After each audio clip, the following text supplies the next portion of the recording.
नमस्कार, good morning. मैं सनी आपका हार्दिक स्वागत करता हूं संकल्प स्टडी सर्कल के यूट्यूब चैनल पे। उम्मीद करता हूं आप सब लोग बढ़िया होंगे।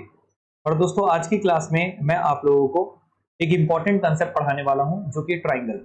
ट्राइंगल एक इम्पॉर्टेंट चैप्टर है बच्चे, जो एक ज्योमेट्री का एक इम्पॉर्टेंट पार्ट है, जो कि आपके एग्जाम में सीजीटेट के एग्जाम में जरूर पूछने वाला है। तो आज मैं जो आपके सामने ट्राइंगल का कंसेप्ट रखूंगा, उससे बाहर नहीं आएगा, बस आप उतना पढ़ लीजिएगा।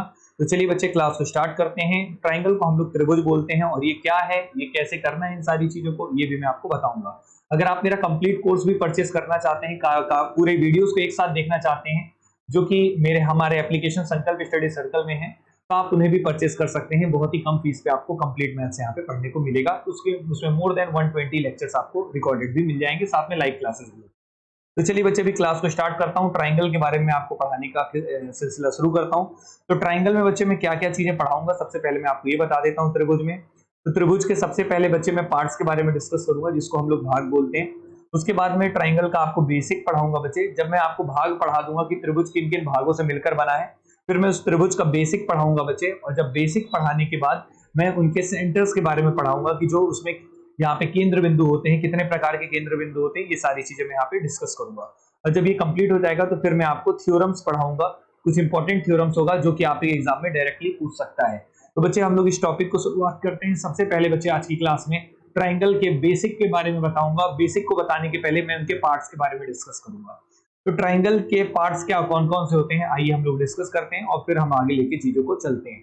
तो ट्राइंगल के पार्ट्स के बारे में अगर मैं बात करूं, तो बच्चे सबसे पहला हिस्सा होता है ट्राइंगल के पार्ट्स। क्योंकि कोई भी चीज अगर आप बनाना चाहते हैं ना, तो उनको बनाने के लिए कुछ चीजों की आवश्यकता होती है। उनके कुछ पार्ट्स होते हैं। बिना पार्ट्स के, जैसे अगर आप गाड़ी बनाना चाहेंगे, तो गाड़ी में टायर की जरूरत होती है, तो टायर उसका क्या है, पार्ट्स है। स्टीयरिंग की जरूरत होती है, तो वो भी उसका पार्ट्स है। तो वैसे ही बच्चे, ट्राइंगल को बनाने के लिए कुछ चीजों की आवश्यकता होती है, जिसको त्रिभुजों के भाग बोलते हैं हिंदी में। तो त्रिभुज के कौन कौन से भाग होते हैं, किन किन भागों से मिलकर बच्चे त्रिभुज बनता है, वो चीजें मैं यहाँ पे डिस्कस करूंगा। तो यहाँ पे लिख लीजिएगा त्रिभुज का भाग। तो त्रिभुज के कौन कौन से भाग हैं, आइए देखते हैं। थोड़ा बेसिक पे चलेंगे, ताकि चीजें अच्छे से क्लियर हो जाए। ये आपके एग्जाम के लिए काफी इंपॉर्टेंट होगा, तो ध्यान से देखिएगा। सबसे पहला भाग जो होता है बच्चे त्रिभुज का, वो होता है भुजाएं। क्या होता है बच्चे, भुजाएं, जिसको हम लोग साइड्स बोलते हैं, और हिंदी में क्या बोलते हैं बच्चे, भुजाएं। हिंदी में हम लोग भुजाएं बोलते हैं, और इंग्लिश में क्या बोलते हैं बच्चे, साइड्स बोलते हैं। इंग्लिश में क्या बोलते हैं, साइड्स, और हिंदी में बोलते हैं भुजाएं। तो याद रखना, किसी भी त्रिभुज में टोटल कितनी भुजाएं होती हैं, 3 भुजाएं होती हैं बच्चे। कितनी भुजाएं होती हैं, 3 भुजाएं। जैसे एक ट्राइंगल मैं आपके सामने बना दे रहा हूं, और फिर उस तरीके से हम लोग आगे करेंगे, तो ज्यादा आपको समझ में आएगा। तो एक ट्राइंगल, रुक जाना, मैं यहाँ पे आपके लिए ले आता हूँ एक ट्राइंगल। ठीक है, जैसे मैं एक ट्राइंगल आपके सामने बना देता हूँ। सॉरी, यहाँ पे थोड़ा सा गड़बड़ बन गया बच्चे, रुकना।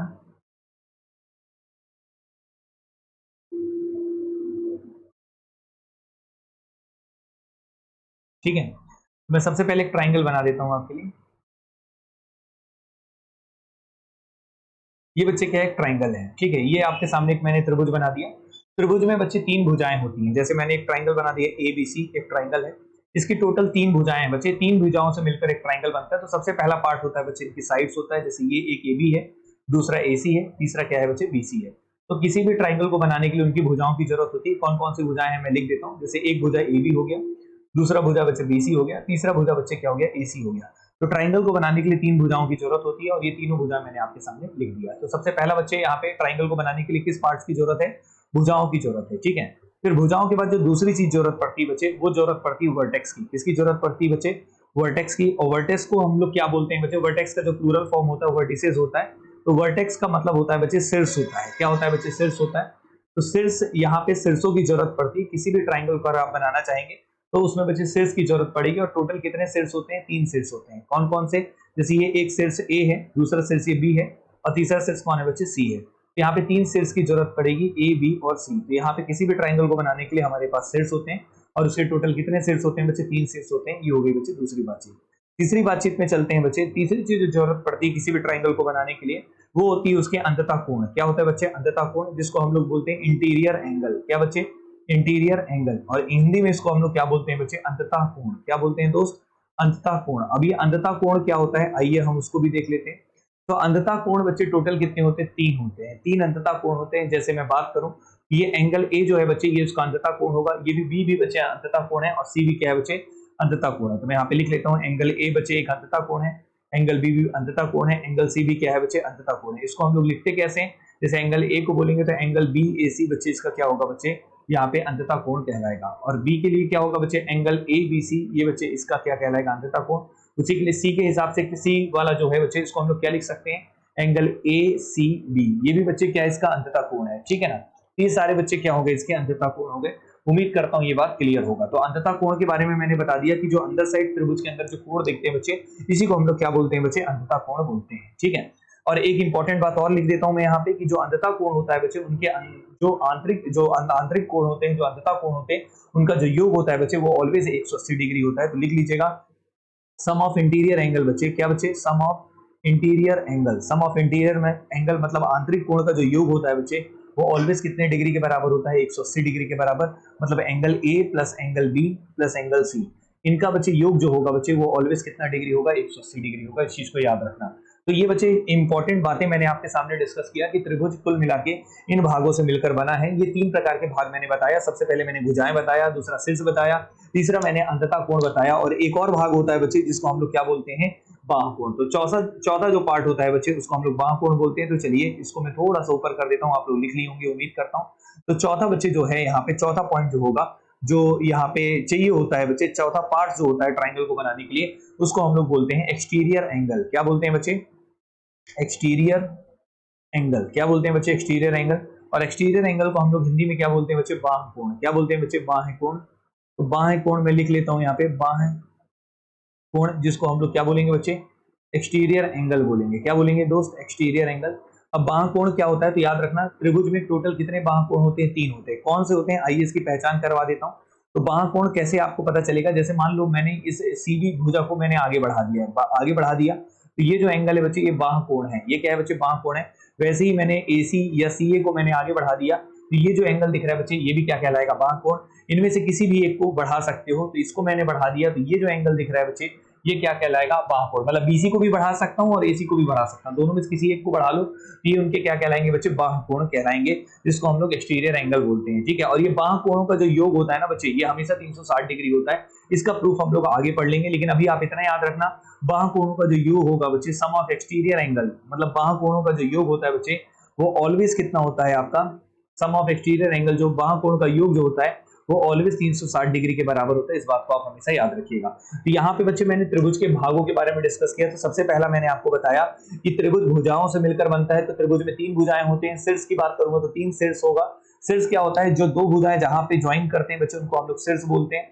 जैसे यहाँ पे क्या है बच्चे, A शीर्ष है, यहाँ पे B है, यहाँ पे C है। और वैसे ही अंततः कोण होता है, तो त्रिभुज के अंदर जो कोण बनते हैं उसको अंततः कोण बोलते हैं, आंतरिक कोण भी बोला जाता है। और एक बाह्य कोण होता है, जो त्रिभुज के बाहर जो कोण बनते हैं बच्चे उसको हम लोग बाह्य कोण बोलते हैं। अंततः कोणों का योग 180 डिग्री होता है और बाह्य कोण का योग 360 डिग्री होता है। इस बात को आप याद रखना। तो सबसे पहले तो बच्चे मैंने आपको पार्ट्स के बारे में डिस्कस कर लिया कि ट्राइंगल किन किन पार्ट से मिलकर बना है। अब मैं बच्चे ट्राइंगल्स के टाइप्स में चलूंगा कि कौन कौन से प्रकार के त्रिभुज होते हैं, अब वो भी मैं आपको यहाँ पे बताता हूँ। तो सेकंड जो पॉइंट होगा बच्चे, पहला पॉइंट तो हमने यहाँ पे डिस्कस कर लिया पार्ट्स, और सेकंड पॉइंट जो होगा बच्चे वो लिखेगा टाइप्स ऑफ ट्राइंगल। क्या लिखेगा बच्चे, टाइप्स ऑफ ट्राइंगल। सेकंड भाग जो होगा बच्चे वो होगा टाइप्स ऑफ ट्राइंगल। और टाइप्स ऑफ ट्राइंगल को हम हिंदी में क्या बोलते हैं बच्चे, त्रिभुज के प्रकार। क्या बोलेंगे बच्चे, त्रिभुज के प्रकार। त्रिभुज के प्रकार मतलब क्या हो गया बच्चे, ये आपका टाइप्स ऑफ ट्राइंगल हो गया। तो त्रिभुज के प्रकार में अब हम चलते हैं, ध्यान से देखिएगा। तो सबसे पहले बच्चे त्रिभुज के प्रकार में सबसे पहले हिस्से में चलते हैं, यहाँ पे भुजाओं के आधार पे। त्रिभुज के जो प्रकार है मैंने 2 टाइप से इसको डिवाइड कर दिया है। सबसे पहला होता है बच्चे भुजाओं के आधार पे। सबसे पहला क्या बच्चे, भुजाओं के आधार पे। तो भुजाओं के आधार पे ट्राइंगल को डिस्ट्रीब्यूट किया गया है। तो सबसे पहला जो होगा बच्चे टाइप्स ऑफ ट्राइंगल में मैंने जो इनको डिस्ट्रीब्यूट किया है वो भुजाओं के आधार पे किया है। तो लिख लेते हैं according two sides. According two sides को हिंदी में क्या बोलेंगे, भुजाओं के आधार पे। भुजाओं के आधार पे त्रिभुजों को किस तरीके से बांटा गया है आइए मैं आपको बता रहा हूं, ठीक है ना। किसके आधार पे बच्चे, भुजाओं के आधार पे। तो भुजाओं के आधार पे कैसे हम लोग इसको डिस्ट्रीब्यूट किए हैं आइए ध्यान से देखते हैं और समझते हैं। तो भुजाओं के आधार पे जो सबसे पहला जो ट्राइंगल होता है बच्चे वो होता है आपका कौन सा, स्केलेन ट्राइंगल। पहला ट्राइंगल जो होता है बच्चे उसको हम लोग बोलते हैं स्केलेन ट्राइंगल। हिंदी में बोलते हैं बच्चे विषम बाहु त्रिभुज। क्या बोलते हैं दोस्त, विषम, लिख देता हूं मैं, विषम बाहु त्रिभुज। सबसे जो पहला ट्राइंगल होता है बच्चे वो होता है विषम बाहु त्रिभुज। अब सवाल उठता है सर ये विषम बाहु त्रिभुज होता क्या है। तो विषम बाहु त्रिभुज क्या होता है बच्चे, इसके बारे में बता देता हूं। All sides are all sides are different, all sides are different, जिस त्रिभुज के सभी भुजाएं अलग अलग हो, ऑल साइड्स आर डिफरेंट, उसको हम लोग बोलते हैं बच्चे क्या, विषम बाहु त्रिभुज। Different, all sides are different मतलब सभी की सभी भुजाएं असमान होती हैं, सभी भुजाएं असमान होती हैं, तो उसको हम लोग क्या बोलते हैं बच्चे, विषम बाहु त्रिभुज बोलते हैं। इस चीज को आप हमेशा याद रखिएगा। तो विषम बाहु त्रिभुज किसको बोलते हैं बच्चे, जिसकी सभी की सभी भुजाएं क्या होती हैं बच्चे, अलग अलग होती हैं, उनको हम लोग क्या बोलते हैं दोस्त, विषम बाहु त्रिभुज बोलते हैं। जैसे मैंने ये बना दिया, एक ट्राइंगल ए है, ये एबीसी एक ट्राइंगल है। अब इसमें बच्चे ये जो तीनों भुजाएं होंगी, तीनों भुजाएं अलग अलग होंगी, जैसे ए बी अलग है और यहाँ पे बी ए सी अलग है और बी सी अलग है, तीनों अलग अलग भुजाएं होंगी, तो इनको हम लोग बोलते हैं विषम बाहु त्रिभुज। तो ए बी बच्चे किसके बराबर नहीं होगा, बीसी के बराबर नहीं होगा, और बीसी किसके बराबर नहीं होगा, एसी के बराबर नहीं होगा। तो तीनों भुजाएं अलग अलग होती हैं, तो इसको हम लोग क्या बोलते हैं बच्चे, विषम बाहु त्रिभुज बोलते हैं। सबसे पहली बातचीत हो गया। तो विषम बाहु त्रिभुज उम्मीद करता हूं आपको समझ में आ गया होगा। दूसरे ट्राइंगल में चलता हूं बच्चे, जिसको हम लोग बोलते हैं समद्विबाहु त्रिभुज। क्या बोलते हैं बच्चे, समद्विबाहु त्रिभुज। तो भुजाओं के आधार पे सबसे पहला ट्राइंगल था क्या, विषम बाहु त्रिभुज, जिसमें सभी की भुजाएं क्या होती हैं बच्चे, अलग अलग होती हैं। दूसरा जो ट्राइंगल होता है उसको हम लोग बोलते हैं आइसोस्केल्स ट्राइंगल। क्या बोलते हैं बच्चे, आइसोस्केल्स ट्राइंगल, जिसको हम लोग हिंदी में बोलते हैं समद्विबाहु त्रिभुज। क्या बोलते हैं बच्चे, समद्विबाहु त्रिभुज। अब सवाल ये उठता है सर ये समद्विबाहु त्रिभुज है क्या, तो समद्विबाहु त्रिभुज के बारे में मैं बता रहा हूं, तो ध्यान से देखिएगा। तो ये हो गया बच्चे क्या, समद्विबाहु त्रिभुज, समद्विबाहु त्रिभुज। तो अब समद्विबाहु त्रिभुज के बारे में हम लोग डिस्कस करते हैं। तो समद्विबाहु त्रिभुज वो त्रिभुज होता है जिसकी केवल कितनी भुजाएं बराबर हो बच्चे, दो भुजाएं बराबर हो। ठीक है, जिसकी कितनी भुजाएं बराबर हो बच्चे, दो भुजाएं बराबर हो। जैसे मैं यहाँ पे ट्राइंगल बना देता हूँ आप सबके लिए, जैसे ये ट्राइंगल एबीसी है और सपोज करो यहाँ पे इसकी दो साइड्स क्या हो बच्चे, बराबर हो। जैसे मान लो यहाँ पे ए भी बराबर हो किसके बच्चे, एसी के। तो दो भुजाएं अगर बराबर होगा तो बच्चे उनको हम लोग क्या बोलते हैं, समद्विबाहु। नाम से ही समझ में आ रहा, दो बाह क्या होने चाहिए बच्चे, समद्विबाहु, मतलब दो बाह क्या होने चाहिए बच्चे, कोई भी दो भुजा बराबर होनी चाहिए, तो उसको हम लोग क्या बोल देते हैं, समद्विबाहु त्रिभुज बोल देते हैं। ठीक है, इस चीज को आप हमेशा याद रखिएगा। Any two sides are equal, तो लिख लेता हूं यहाँ पे, any two sides are equal, मतलब त्रिभुज की कोई भी दो भुजाएं बराबर हो, any two sides are equal, उसको हम लोग क्या बोलते हैं बच्चे, समद्विबाहु त्रिभुज बोलते हैं। तो ये हो गया बच्चे एक इंपॉर्टेंट बात, यहाँ पे कोई भी त्रिभुज ऐसा जिसकी केवल दो भुजाएं बराबर हो, तो उसको हम लोग क्या बोलते हैं बच्चे, समद्विबाहु त्रिभुज बोलते हैं। उम्मीद करता हूँ ये बात आपको क्लियर होगा। तो समद्विबाहु त्रिभुज क्लियर है। तो अब हम लोग बच्चे तीसरे बात में चलते हैं, भुजाओं के आधार पे जो तीसरा त्रिभुज होता है बच्चे, उसको बोलते हैं समबाहु त्रिभुज। क्या बोलते हैं बच्चे, समबाहु त्रिभुज। और समबाहु त्रिभुज को हम लोग इंग्लिश में लिखते हैं बच्चे इक्विलेटरल ट्राइंगल। क्या बोलते हैं बच्चे, इक्विलेटरल ट्राइंगल, और हिंदी में बोलते हैं हम लोग क्या, समबाहु त्रिभुज। तो समबाहु से नाम से ही समझ में आ रहा, सम मतलब होता है बच्चे बराबर, और समबाहु मतलब हो गया सारी भुजाएं बराबर हो, तो इसको हम लोग क्या बोलते हैं दोस्त, समबाहु त्रिभुज बोलते हैं। तो समबाहु त्रिभुज एक बना देता हूं मैं आपके सामने, ये जैसे मैंने एक त्रिभुज बना दिया, ये समबाहु त्रिभुज कहलाएगा। ये समबाहु त्रिभुज कब कहलाएगा, जब इसकी सभी की सभी भुजाएं क्या होंगी बच्चे, बराबर होंगी। तो जैसे ए बी बराबर किसके हो जाए, एसी के, और ये किसके बराबर हो जाए, बीसी के। तो अगर तीनों की तीनों भुजाएं बराबर होती है, जैसे ए बी बराबर क्या हो गया बच्चे, बीसी बराबर क्या हो गया बच्चे, एसी, तो ऑल साइड्स आर इक्वल, तो इसको हम लोग क्या बोलते हैं, समबाहु त्रिभुज बोलते हैं। तो all sides are equal, all sides are equal, तो इसको हम लोग क्या बोलते हैं बच्चे, समबाहु त्रिभुज बोलते हैं। तो मैंने आपको सबसे पहले विषम बाहु बताया, फिर समद्विबाहु बनाया, फिर मैंने विषम बाहु त्रिभुज बताया, फिर समद्विबाहु त्रिभुज बताया, फिर मैंने आपको समबाहु त्रिभुज बताया। तो तीनों प्रकार के त्रिभुज बच्चे ये भुजाओं के आधार पे हमने डिवाइड किया है, और ये भुजाओं के आधार पे मैंने आपको ट्राइंगल के टाइप्स बता दिए। ठीक है, अब मैं बच्चे कोणों के आधार पे त्रिभुज के प्रकार में बताऊंगा, तो अकॉर्डिंग टू एंगल। तो आइए बच्चे अगले भाग में चलते हैं। तो ये हो गया बच्चे भुजाओं के आधार पे हमने त्रिभुजों को बांट दिया है। अब हम लोग नेक्स्ट स्लाइड में पढ़ेंगे according two angles. According two angles हमने त्रिभुज को कैसे डिवाइड करना है। तो बच्चे ये टाइप्स ऑफ ट्राइंगल का ये दूसरा भाग होगा, अकॉर्डिंग टू एंगल। क्या होगा बच्चे, अकॉर्डिंग टू एंगल्स, मतलब क्या, कोण के आधार पे त्रिभुजों के प्रकार। ठीक है ना, कोण के आधार पे, तो कोण के आधार पे त्रिभुजों के प्रकार लिख लेते हैं बच्चे, कोण के आधार पर, कोण के आधार पर त्रिभुजों के प्रकार। ठीक है, अब कोण के आधार पे कौन कौन से त्रिभुज होते हैं आइए देख लेते हैं। तो सबसे पहला जो त्रिभुज होता है बच्चे कोण के आधार पे, जो सबसे पहला त्रिभुज होता है उसको हम लोग बोलते हैं एक्यूट एंगल ट्राइंगल। क्या बोलते हैं बच्चे, एक्यूट एंगल ट्राइंगल। हिंदी में बोलते हैं बच्चे न्यून कोण त्रिभुज। क्या बोलते हैं, न्यून कोण त्रिभुज। लिख लेते हैं बच्चे न्यून कोण त्रिभुज। तो न्यून कोण त्रिभुज मतलब होता है बच्चे एक्यूट एंगल ट्राइंगल। इसकी विशेष बात ये होती है, न्यून कोण के बारे में मैंने पिछले लेक्चर में भी बताया था, यहाँ पे तीनों कोण बच्चे किससे हो, 90 डिग्री से कम हो, मतलब all angles are less than 90 degree, मतलब सभी कोण। लिख लेते हैं बच्चे सभी कोण मतलब तीन कोण ही होते हैं, तो तीन मतलब सभी कोण, सभी कोण बच्चे, सभी कोण 90 डिग्री से कम हो, सभी कोण 90 डिग्री से कम हो तो उसको हम लोग बोलते हैं क्या बच्चे, न्यून कोण त्रिभुज बोलते हैं। इस चीज को आप हमेशा याद रखिएगा। जैसे एग्जांपल के तौर पे एक ट्रायंगल बना देता हूं मैं यहाँ पे, तो ये बच्चे ट्रायंगल क्या कहलाएगा, न्यून कोण त्रिभुज कहलाएगा। क्या कहलाएगा, न्यून कोण त्रिभुज, क्योंकि यहाँ पे तीनों एंगल जो है बच्चे वो किससे कम है, 90 डिग्री। चाहे ए एंगल हो, चाहे बी एंगल हो, और चाहे बच्चे सी एंगल हो, अगर तीनों एंगल 90 डिग्री से कम होते हैं तो उसको हम लोग यहाँ पे न्यून कोण त्रिभुज बोलते हैं। चाहे एंगल ए हो, चाहे एंगल बी हो, चाहे एंगल सी हो, तीनों के तीनों किससे कम होने चाहिए, 90 डिग्री से कम होने चाहिए। तो इसको हम लोग क्या बोलते हैं बच्चे, न्यून कोण त्रिभुज बोलते हैं। तो इतनी बातचीत क्लियर होगी।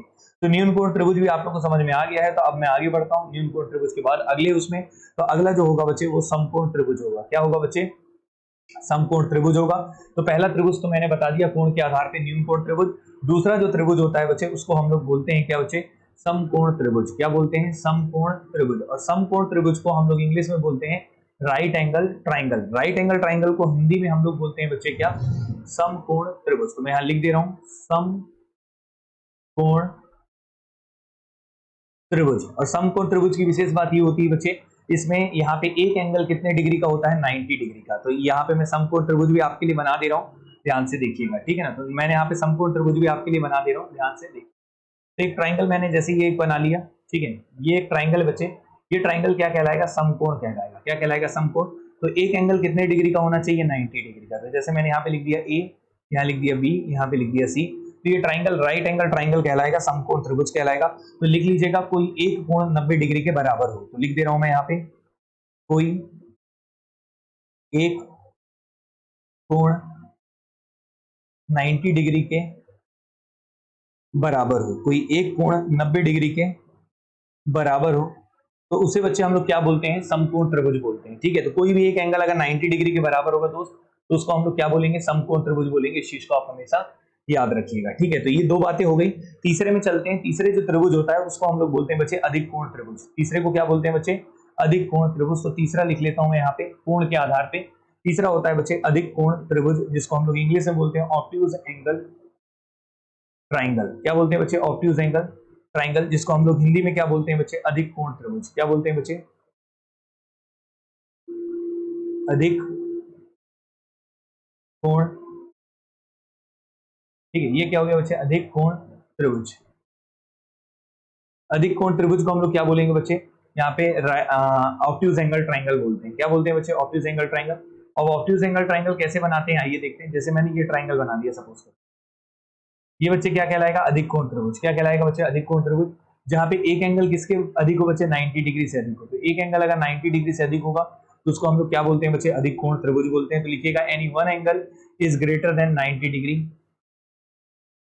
And less than 180 degree. Any one angle, any one, कोई एक कोण ना बच्चे, तीनों कोण तो हो ही नहीं सकता ना, कोई एक कोण 90 डिग्री से अधिक हो और 180 डिग्री से कम हो, तो उसको हम लोग बोलते हैं अधिक कोण त्रिभुज। ठीक है, any one angle is greater than, कोई एक कोण 90 डिग्री से अधिक हो, तो एनी वन एंगल, एक काम करता हूं हिंदी में लिख देता हूं क्योंकि ज्यादा स्टूडेंट तो हिंदी वाले हैं। तो लिख लीजिएगा कोई एक कोण बच्चे 90 डिग्री से अधिक हो, कोई एक कोण, कोई एक कोण 90 डिग्री से, 90 डिग्री से अधिक हो, अधिक हो, कोई एक कोण 90 डिग्री से अधिक हो और 180 डिग्री से कम, 180 डिग्री से कम, तो उसको हम लोग क्या बोलते हैं बच्चे, यहाँ पे अधिक कोण त्रिभुज बोलते हैं। तो कोई एक एंगल 90 डिग्री से अधिक हो और दूसरा और 180 डिग्री से कम हो, तो उसको हम लोग क्या बोलेंगे बच्चे, अधिक कोण त्रिभुज बोलेंगे। जैसे ये एंगल है, मान लो ये 90 से अधिक होना चाहिए और 180 से कम होना चाहिए। ऑब्वियस ही बात है 180 से कम होगा क्योंकि तीनों का योग 180 होता है। तो कोई एक एंगल 90 डिग्री से अधिक हो तो उसको हम लोग क्या बोलते हैं बच्चे, अधिक कोण त्रिभुज बोलते हैं। तो यहाँ पे मैंने आपको टाइप्स ऑफ ट्राइंगल बता दिया। ठीक है, तो टाइप्स ऑफ ट्राइंगल में कोई दिक्कत नहीं होगा, त्रिभुज के प्रकार में कोई प्रॉब्लम नहीं होगा। तो यहाँ तक तो ठीक है। अब हम चलते हैं बच्चे इसकी प्रॉपर्टीज में। किसमें चलते हैं बच्चे, इसकी प्रॉपर्टीज में। तो सबसे पहले मैंने आपको त्रिभुज का पार्ट्स बताया, फिर त्रिभुज के प्रकार बताया। अब बच्चे इनकी विशेषताओं के बारे में चलते हैं। त्रिभुज की जो विशेषताएं हैं वो हम लोग समझ लेते हैं ताकि वो भी आपके लिए काफी इंपॉर्टेंट हो जाए और वो भी आपके एग्जाम में काम आ जाए। तो यहाँ पे मैं लिख देता हूँ बच्चे, यहाँ पे बाकायदा लिख देता हूं मैं।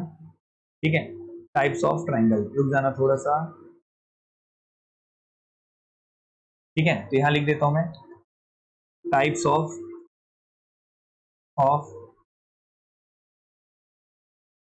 ट्राइंगल, सॉरी टाइप्स तो हो गया, सॉरी प्रॉपर्टीज ऑफ ट्राइंगल, क्या लिख लेते हैं बच्चे, प्रॉपर्टीज ऑफ ट्राइंगल।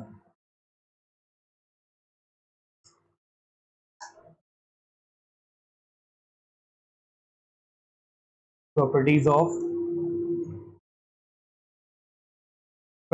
ट्राइंगल, ठीक है ना बच्चे। तो ये हो गया प्रॉपर्टीज ऑफ ट्राइंगल, त्रिभुज की विशेषताएं, जिसको हम लोग क्या बोलते हैं बच्चे, त्रिभुज की विशेषताएं। तो आइए देखते हैं त्रिभुज की क्या क्या विशेषताएं हैं, इसके बारे में अब हम चलते हैं, ध्यान से देखिएगा। तो यहाँ पे लिख लेते हैं त्रिभुज की विशेषताएं, त्रिभुज की विशेषताएं। तो कौन कौन सी विशेषताएं हैं, आइए इस बात पे अब हम यहाँ पे पढ़ते हैं और चीजों को समझते हैं। तो त्रिभुज की कौन कौन सी विशेषताएं होती हैं, आइए देखते हैं। तो त्रिभुज की जो सबसे पहली विशेषता बच्चे क्या है, वो हम आते हैं, तो सबसे पहले उस पर चलते हैं।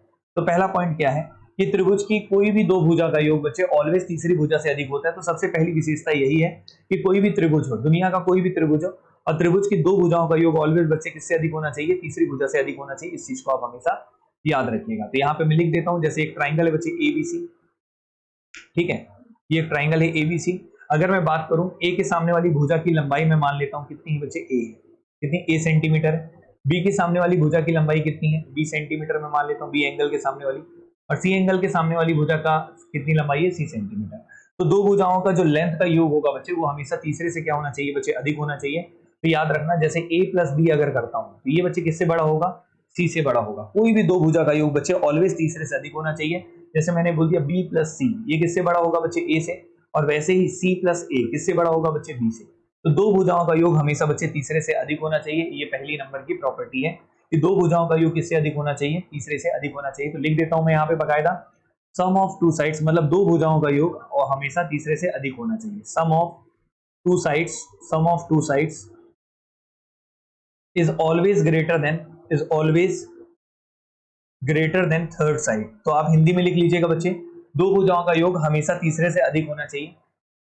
दो भुजाओं का योग हमेशा बच्चे तीसरे से अधिक होना चाहिए।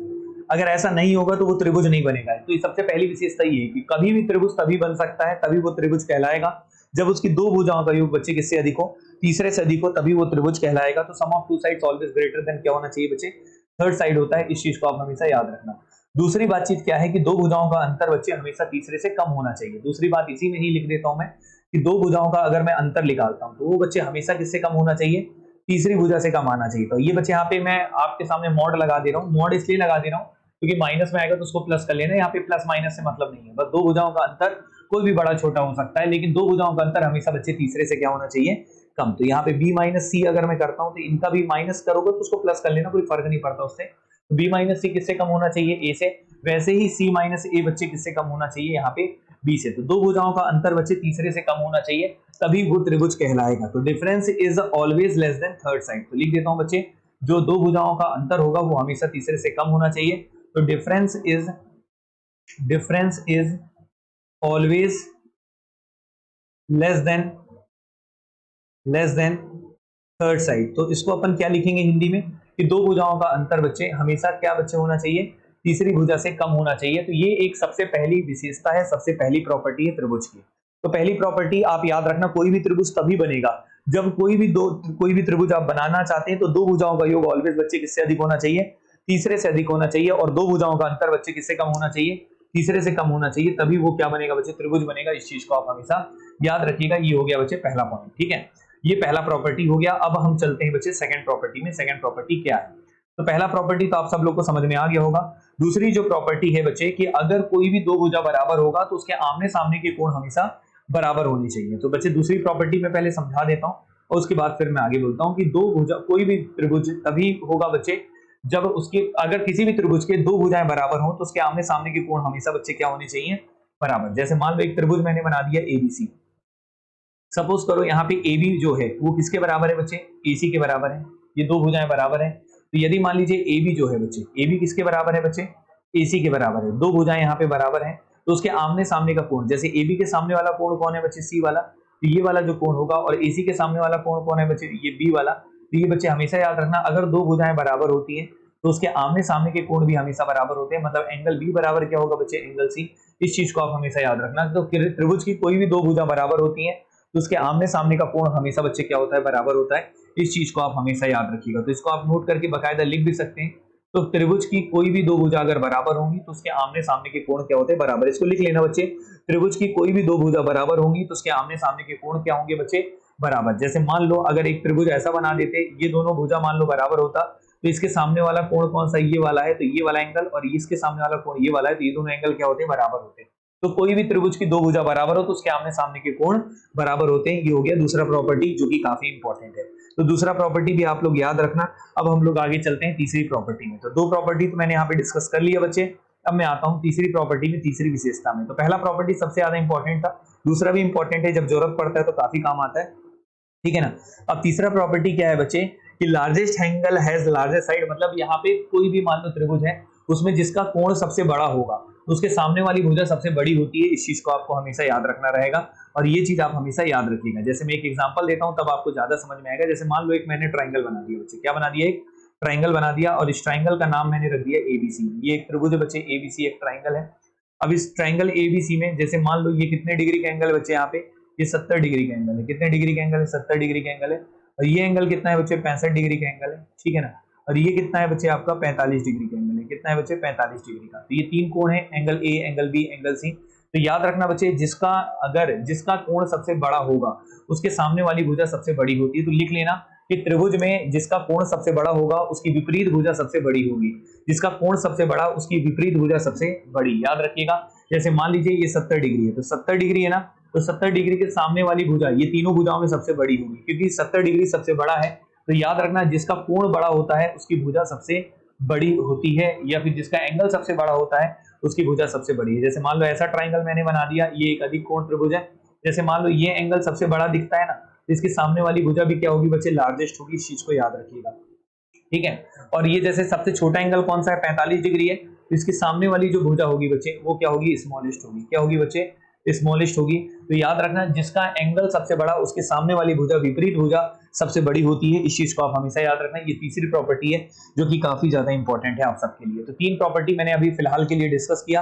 अब मैं चलता हूं बच्चे नेक्स्ट प्रॉपर्टी में, चौथे प्रॉपर्टी में। अब हम लोग उसको भी यहाँ पे डिस्कस करते हैं, ठीक है। तो तीन प्रॉपर्टी आप लोग को क्लियर होगा। तो अब हम लोग चलते हैं बच्चे चौथे प्रॉपर्टी में। चौथे प्रॉपर्टी को समझाने के लिए मैं आपके सामने एक ट्राइंगल बना देता हूँ, और इससे मैं चौथी प्रॉपर्टी बताऊंगा। ये चौथी प्रॉपर्टी भी आप सबके लिए काफी महत्वपूर्ण होगी, ठीक है। तो चौथी प्रॉपर्टी ऐसा है, जैसे मान लो एक ट्राइंगल है एबीसी, एक ट्राइंगल है एबीसी। ए के सामने वाली भुजा मान लीजिए कितने सेंटीमीटर है, ए सेंटीमीटर है। बी के सामने वाली बी सेंटीमीटर, सी के सामने वाली सी सेंटीमीटर, ठीक है। अब मैं मान लेता हूं ए, जो बी और सी, ये तीनों क्या है बच्चे, साइड्स हैं। तीनों भुजाएं हैं, भुजाओं की लंबाई है। और उसमें मान लीजिए कि जो सी है बच्चे, जो सी है वो लार्जेस्ट साइड है। सबसे लंबी भुजा कौन सी है, सी है। मतलब इसकी लेंथ सबसे ज्यादा है, सी की लेंथ सबसे ज्यादा है, ये मैंने मान लिया। तो सी अगर मान लीजिए लार्जेस्ट है, ये ऐसा मान लेता हूं कि एक कोई ना कोई एक भुजा तो बड़ी होगी ना। तो मान लो तीनों भुजाएं अलग अलग हैं और उसमें एक भुजा बड़ी है, वो कौन है, सी है। ये मैंने यहाँ पे मान लिया। क्लियर है बच्चे। तो आप एक चीज याद रखिएगा, ये बहुत इंपॉर्टेंट प्रॉपर्टी अभी मैं बता रहा हूं, कि अगर सी सबसे बड़ी भुजा होगी तो याद रखना बच्चे, ए स्क्वायर करने पे और बी स्क्वायर करने पे अगर वो बड़ा हो जाता है बच्चे किससे, सी स्क्वायर के। सी क्या है, सबसे बड़ी भुजा है। तो ए स्क्वायर प्लस बी स्क्वायर अगर बड़ा होगा सी स्क्वायर के, तो ये चीज याद रखिएगा बच्चे, उस त्रिभुज को हम लोग क्या बोलते हैं, न्यून कोण त्रिभुज। क्या बोलते हैं बच्चे, न्यून कोण त्रिभुज बोलते हैं, लिख लीजिएगा। तो इस ट्राइंगल को हम लोग बोलते हैं बच्चे एक्यूट एंगल ट्राइंगल, जिसको हम लोग क्या बोलते हैं, न्यून कोण त्रिभुज। क्या बोलते हैं बच्चे, न्यून कोण त्रिभुज बोलते हैं।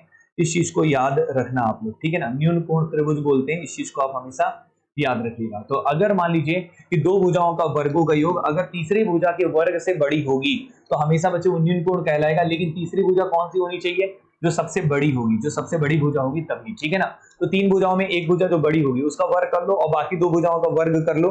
अगर बाकी दो भुजाओं के वर्ग करके जोड़ते हो तो वो अगर तीसरी भुजा सबसे बड़ी भुजा के वर्ग से बड़ी होगी तो उस त्रिभुज को हम लोग हमेशा बच्चे क्या बोलते हैं, न्यून कोण त्रिभुज बोलते हैं। मतलब भुजा के अनुसार आपको एंगल वाला ट्राइंगल पूछेगा कि कौन सा है। जैसे मान लो आपके पास क्वेश्चन दे देगा, जैसे अलग अलग देगा, मैं अभी आपको समझा दूंगा। जैसे मान लीजिए यहाँ पे दे दिया एक त्रिभुज है जिसकी भुजा 5, 6 और 7 सेंटीमीटर ऐसे दे दिया, ठीक है। एक त्रिभुज है जिनकी भुजाएं 5, 6, 7 सेंटीमीटर। तो बताइए निम्न में से वह कौन सा त्रिभुज है। तो कौन सा त्रिभुज होगा, तो सबसे बड़ी भुजा कौन दिख रही है बच्चे, 7 दिख रही है। कौन दिख रही है, 7। तो आप यहाँ पे 7 का स्क्वायर कर लेंगे। और बाकी 5 का स्क्वायर और 6 का स्क्वायर भी कर लीजिए और इनको जोड़ के देखिए। तो 5 का स्क्वायर 25 हो जाएगा, 6 का स्क्वायर 36 हो जाएगा और 7 का स्क्वायर कितना हो गया 49। तो 25 और इन दोनों को जोड़ते हैं तो 6 5 11 हो जाएगा और 3 2 5 और 1 क्या हो जाएगा 6। तो ये 61 आ रहा है और 61 बच्चे किससे बड़ा है 49 से बड़ा है। तो ये देखिए दो भुजाओं का वर्गों का योग सबसे बड़ी भुजा के वर्ग से बड़ा है। तो बच्चे कौन सा त्रिभुज कहलाता है, इसको हम लोग बोलते हैं न्यून कोण त्रिभुज। क्या बोलते हैं बच्चे, न्यून कोण त्रिभुज बोलते हैं, एक्यूट एंगल ट्राइंगल बोलते हैं। इस चीज को आप हमेशा याद रखिएगा। तो दो भुजाओं का वर्गों का योग अगर तीसरे से अधिक हो तो उसको हम लोग बोलते हैं बच्चे न्यून कोण त्रिभुज बोलते हैं। इस चीज को आप हमेशा याद रखिएगा। लेकिन अगर दो भुजाओं का वर्गों का योग सबसे बड़ी भुजा के वर्ग के बराबर हो जाए तो इस त्रिभुज को हम लोग बोलते हैं बच्चे क्या, समकोण त्रिभुज। और इसी को हम लोग पाइथागोरस थ्योरम बोलते हैं। क्या बोलते हैं, पाइथागोरस थ्योरम। ये कर्ण का स्क्वायर बराबर हो जाता है लंब का स्क्वायर धन आधार का स्क्वायर, ठीक है ना। इस तरीके से बनाते हैं। लेकिन अभी के लिए तो याद रखना कि दो भुजाओं का वर्गों का योग अगर तीसरे के बराबर हो जाए, सबसे बड़ी भुजा के वर्ग के बराबर हो जाए, वर्ग के बराबर हो जाए, तो याद रखना उसको हम लोग बोलते हैं समकोण त्रिभुज। बच्चे ये हो गई अगली प्रॉपर्टी जो कि काफी इंपॉर्टेंट है, इसको भी आप लोग को याद रखना होगा। तो ये दूसरी प्रॉपर्टी है, मतलब ये चौथी प्रॉपर्टी का दूसरा भाग है। और तीसरा भाग ये है बच्चे कि दो भुजाओं का वर्गों का योग, दो भुजाओं का वर्गों का योग अगर बच्चे तीसरे से क्या हो जाए, छोटी हो जाए, तीसरे भुजा के वर्ग से छोटी हो जाए, तो इसको हम लोग बोलते हैं बच्चे कौन सा त्रिभुज बोलते हैं, इसको बोलते हैं अधिक कोण त्रिभुज। क्या बोलते हैं बच्चे, अधिक कोण त्रिभुज बोलते हैं, ऑब्ट्यूज एंगल ट्राइंगल बोलते हैं। क्या बोलते हैं बच्चे, ऑब्ट्यूज एंगल ट्राइंगल, जिसको हम लोग हिंदी में क्या बोलते हैं बच्चे, अधिक कोण त्रिभुज। तो ये हमेशा याद रखिएगा कि किसी भी त्रिभुज के दो भुजाओं का वर्गों का योग अगर तीसरे से अधिक हो जाता है तो न्यून कोण त्रिभुज होता है। दो भुजाओं का वर्गों का योग सबसे बड़ी भुजा के वर्ग के बराबर हो जाए तो समकोण हो जाता है। और दो भुजाओं का वर्गों का योग अगर तीसरी भुजा के वर्ग से बच्चे क्या हो जाए, छोटा हो जाए, तो उसको हम लोग क्या बोलते हैं, याद रखना, सबसे तीसरी भुजा मतलब सबसे बड़ी भुजा के वर्ग से कम हो जाए तो याद रखना उसको हम लोग अधिक कोण त्रिभुज बोलते हैं, जिसको हम लोग ऑब्ट्यूज एंगल ट्राइंगल बोलते हैं। तीन चीजें मैंने आपके सामने बताया। तो भुजाओं के अनुसार एंगल वाला कौन सा ट्राइंगल ये आप आसानी से बता सकते हैं। जैसे कुछ एग्जांपल ले लेता हूं तो आपको क्लियर हो जाएगा और बेहतर वे में, ठीक है ना। यहां तक उम्मीद करता हूं आपको समझ में आ गया होगा। तो आइए कुछ एग्जांपल ले लेता हूं, फिर आपको बेहतर वे में अच्छे से समझ में आ जाएगा। जैसे एग्जांपल के तौर पे मैंने मान लो यहाँ पे ले लिया, जैसे बच्चे मैंने एग्जांपल पे ले लिया 3, 5 और 6। मतलब क्वेश्चन ऐसा आएगा कि एक त्रिभुज जिनकी तीन भुजाएं 3, 5 और 6 सेंटीमीटर है, तो बताइए निम्न में से वह कौन सा त्रिभुज है। तो आप क्या करेंगे, तीनों में सबसे बड़ी भुजा कौन है बच्चे, 6 है। तो 6 सबसे बड़ी भुजा ये तो पता चल गया। तो बाकी भुजा के वर्ग का योग करिए, 3 स्क्वायर कर दिए, यहाँ पे 5 स्क्वायर कर दिए, यहाँ पे 6 स्क्वायर कर दिए। 3 का स्क्वायर 9 होता है, 5 का स्क्वायर 25 होता है, 9 और 25 जोड़ दीजिए और 6 का स्क्वायर क्या होता है 36। तो 25 और 9 को अगर आप जोड़ेंगे तो बच्चे कितना होगा 34। और 34 किससे छोटा है बच्चे, 36 से छोटा है। मतलब यहाँ पे a square plus b square जो है बच्चे वो किससे छोटा हो रहा है, c स्क्वायर से छोटा हो रहा है। तो मतलब ये कौन सा त्रिभुज होगा बच्चे, इसको हम लोग बोलेंगे अधिक कोण त्रिभुज। क्या बोलेंगे बच्चे, अधिक कोण त्रिभुज। तो अगर तीन भुजाएं दिया है तो इसके अनुसार अगर कोण वाला त्रिभुज पूछेगा तो याद रखिएगा ये आपको पता चल जाएगा कौन सा त्रिभुज कहलाएगा, अधिक कोण त्रिभुज कहलाएगा। इस चीज को आप हमेशा याद रखिएगा। तो ऐसे क्वेश्चंस आएंगे तो बिल्कुल बना लीजिएगा बच्चे। ये काफी इंपॉर्टेंट प्रॉपर्टी था जो आपके एग्जाम के लिए काफी ज्यादा काम आएगा, ठीक है। तो इस तरीके के क्वेश्चंस आएंगे तो उम्मीद करता हूं आप लोग बना लेंगे। तो अधिक कोण त्रिभुज और न्यून कोण त्रिभुज और समकोण त्रिभुज आप ये बता सकते हैं कि कौन सा क्या होगा, ठीक है। तो इतनी बातचीत उम्मीद करता हूं समझ में आया होगा। कुछ और प्रॉपर्टी है उनके बारे में भी मुझे बताना है।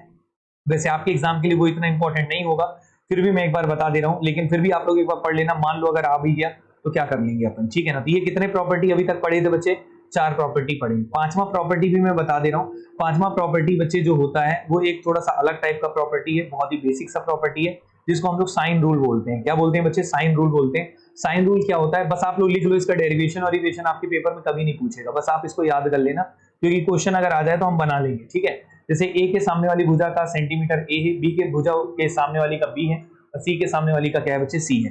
तो एक साइन रूल होता है। साइन रूल क्या होता है ये मैं बता देता हूँ कि a अपॉन साइन ए जो होगा, a अपॉन साइन ए, ये साइन ए मतलब है साइन थीटा वाला, जो हम लोग अभी ट्रिग्नोमेट्री में पढ़ेंगे। तो ये a एंगल है। तो a अपॉन साइन ए किसके बराबर होगा बच्चे, b अपॉन साइन b के बराबर। किसके बराबर होगा, b अपॉन साइन b के बराबर। उसी तरीके से किसके बराबर होगा, c अपॉन साइन c। ये a b c small letter वाले जो दिख रहे हैं बच्चे, ये लंबाई है भुजाओं का, और कैपिटल ए बी जो सी दिख रहा है ये एंगल है बच्चे, जो इंटरनल एंगल है। क्लियर है। तो ये एक इंपॉर्टेंट प्रॉपर्टी है बच्चे, सॉरी चौथी प्रॉपर्टी नहीं है बच्चे, 5वें नंबर की है। 5वें नंबर की प्रॉपर्टी है जो कि मैंने यहाँ पे डिस्कस किया। तो 5वें नंबर की प्रॉपर्टी इसको हम लोग साइन रूल भी बोलते हैं। तो a upon sine A is equal to B upon sine B is equal to C upon sine C. और इसको अगर यूज करेगा, अगर पेपर में पूछेगा तो इसके क्वेश्चन एक आध करवा दूंगा, तो आपको पता चल जाएगा कि कैसे क्वेश्चंस को करने हैं। तो ये बच्चे था कौन सा प्रॉपर्टी आपके सामने, पांचवा प्रॉपर्टी था। अब मैं छठवें प्रॉपर्टी में चलता हूँ और उसके बारे में भी आपको बता देता हूँ। तो छठवां प्रॉपर्टी क्या होता है बच्चे, ध्यान से देखिएगा। अगर मैं एक काम करता हूँ, एक बार और ट्राइंगल आप सबके सामने बना देता हूँ और आपको समझाने की कोशिश करता हूँ। जैसे मान लीजिए एक ट्राइंगल है बच्चे एबीसी, सपोज कीजिए एक ट्राइंगल है एबीसी और ए के सामने वाली भुजा ए सेंटीमीटर है, बी के सामने वाली बी है और सी के सामने वाली क्या है बच्चे, सी है। तो ये जो प्रॉपर्टी है इसको कोसाइन रूल बोलते हैं। ये इतना इंपॉर्टेंट नहीं है, फिर भी आप लोग देख लो, अगर आ गया एग्जाम में तो कर लेना। तो जैसे मान लो यहाँ पे cos a में लिख रहा हूँ बच्चे, क्या लिख रहा हूँ, cos a।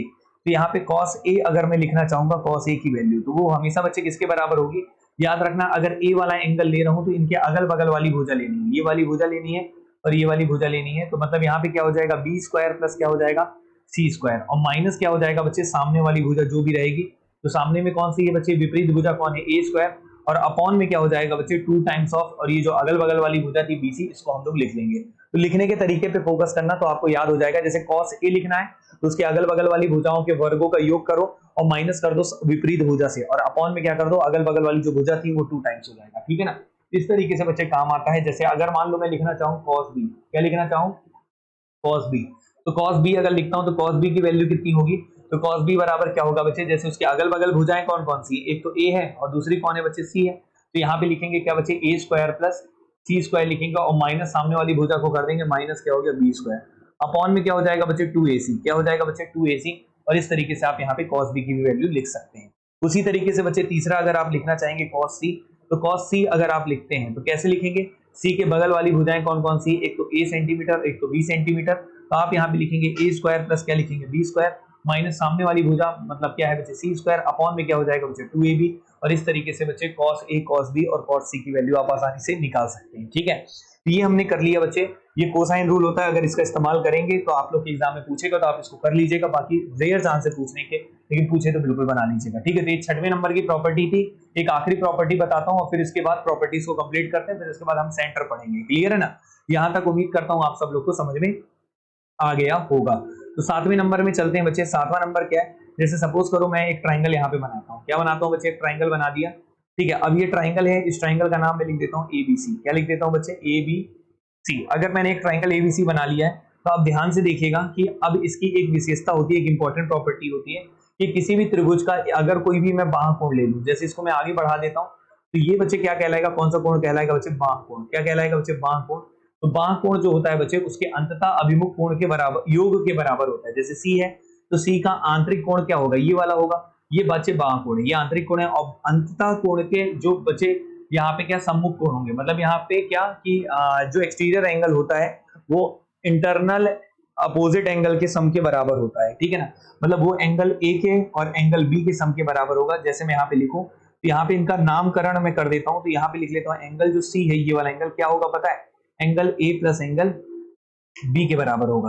तो एक्सटर्नल एंगल जो होगा बच्चे यहाँ पे लिख देते हैं एक्सटीरियर, मतलब बाह्य कोण, एक्सटीरियर एंगल सी, बाह्य कोण सी जो होगा वो किसके बराबर होगा, आंतरिक कोण ए और आंतरिक कोण बी के। ये कौन सा है बच्चे, इंटीरियर है आंतरिक कोण के। तो किसी भी त्रिभुज का जो बाह्य कोण होता है वो उसके अंततः अभिमुख कोणों के योग के बराबर होता है। तो किसी भी त्रिभुज का बाह्य कोण उसके अंततः अभिमुख कोण के योग के बराबर होता है, इस बात पे आप, जैसे सपोज करो मैंने इसको बढ़ा दिया तो इसका ये बाह्य कोण कहलाएगा। तो ये बाह्य कोण किसके बराबर होगा, एंगल ए और प्लस एंगल सी के बराबर होगा। जैसे ये एंगल ए है और ये एंगल सी है, ये अंततः अभिमुख कोण है, इसके बराबर होगा। उसी तरीके से अगर मैं इसको आगे बढ़ा देता हूं तो ये बच्चे बाह्य कोण किसके बराबर होगा, ये होगा एंगल बी के बराबर प्लस एंगल सी के बराबर, इनके सम के बराबर, याद रखना।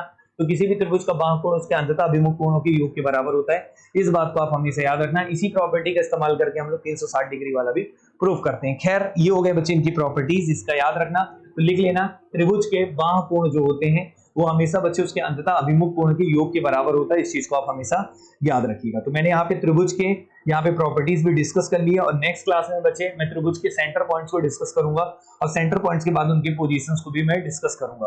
तो अगली क्लास में मैं मिलूंगा बच्चे, और अगली क्लास में इसकी आगे की कहानी पढ़ाऊंगा। उम्मीद करता हूँ आप लोग को समझ में आया होगा। आज 2 वीडियो अपलोड हो जाएगा, ऐसे डेली 2 वीडियो डालूंगा तो काफी हेल्प मिलेगा, ठीक है। चलिए बच्चे आज के लिए इतना काफी। क्लास अच्छी लगी हो तो जरूर कमेंट करके बताइएगा और ज्यादा से ज्यादा लोग तक शेयर कीजिए ताकि ये क्लासेस उनको मिल सके, और हम लोग यहाँ पे जो भी आपके लिए मेहनत कर रहे हैं वो भी आप लोग को वो भी आप लोग को अगर लगे कि आप मेहनत कर रहे हैं तो आप जरूर बच्चे शेयर कीजिएगा और चैनल को सब्सक्राइब कर लीजिएगा, और फिर हम लोग आगे बढ़ते हैं, ठीक है ना। तो मिलते हैं अगली क्लास में, तब तक के लिए थैंक यू सो मच। जय हिंद, जय भारत।